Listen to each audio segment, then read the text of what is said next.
अब खबर है भद्रावती तहसील से, जहां विधायक प्रतिभा धानोरकर के आश्वासन के बाद झोपड़पट्टी विकास संगठन के अध्यक्ष राहुल सोनटक्के ने अपना अनशन वापस लिया। कौन से मांगों को लेकर उन्होंने अनशन किया था, आइए जानते हैं इस खबर में।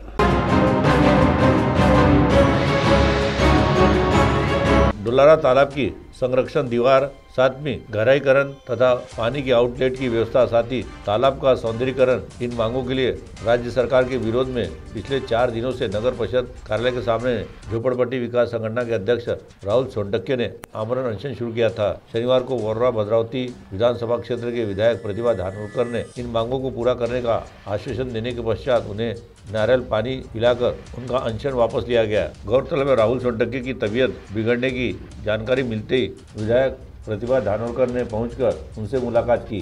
त्यांच्या प्रमुख 2 मागण्या आहे की डोलारा तलावाची संरक्षण भिंत आणि त्यांना पट्टे, हे 2 प्रमुख मागण्या घेऊन या ठिकाणी ते उपोषणाला बसले आणि उपोषणाला बसायच्या आधी त्यांनी माझ्याकडे एक लेखी निवेदन सुद्धा दिलं होतं। सतत 2दा मला येऊन भेटून गेले आणि हे करत असताना आपल्याला माहित आहे की या शहरात, भद्रावती शहराचा विकास करत असताना मोठ्या प्रमाणात विकास झाला आणि त्यात डोलारा तलावाचं सौंदर्यीकरण हा महत्त्वाचा एक विषय त्या ठिकाणी राहिला असताना सुद्धा आपल्याला माहिती आहे, एखादं विकासाचं काम करत असताना मोठ्या प्रमाणात निधी उपलब्ध जर राहिला तर आपण पाहिजे तसं काम करू शकतो। साधारणतः 7-8 वर्षापासून अनिल भाऊ असतील खासदार साहेब होते आणि मी आमदार झालेले सुद्धा आता 4 वर्ष होत आले, तर या डोलारा तलावासाठी आम्ही सतत पाठपुरावा करत आहोत। मात्र जिल्हा खनिज विकास निधीमधून एवढं मोठं काम होऊ शकत नाही। साधारणतः सुरुवातीला तयार केलेला प्रस्ताव हा 30 कोटीचा प्रस्ताव होता आणि आता सुद्धा मी सांगितलं की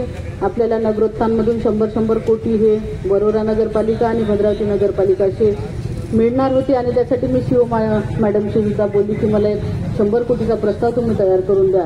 म्हणून आपण माहिती आहे की 30 कोटीचा जुना प्रस्ताव असताना त्यात परत वाढीव आपण 10 कोटी टाकले आणि 40 कोटीचा डोलारा तलावाचा आणि 50 कोटीचा आपण गौराळा तलाव आणि इको पार्कचं 10 कोटी असा 100 कोटीचा एक प्रस्ताव तयार केला आहे।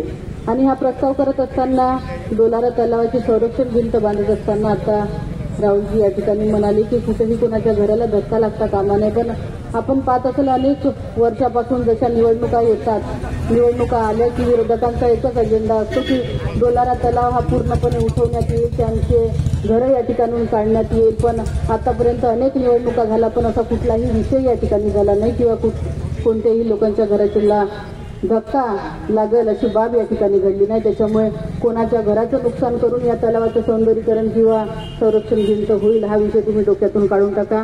मी या भागाचे आमदार म्हणून आपल्याला ग्वाही देतो की कोणाच्या घराला धक्का न लावता आपण ही संरक्षण भिंत या ठिकाणी बांधू।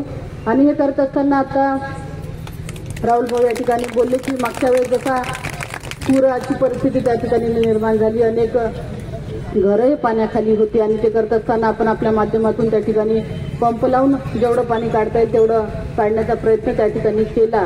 पण यावर्षी सुद्धा पावसाळ्याच्या आधी आपण त्याचे सगळे अधिकारी आणि आपण बसून एक नियोजन करू की कोणाच्या घरात पाणी जाऊन त्याचं नुकसान या ठिकाणी होणार नाही।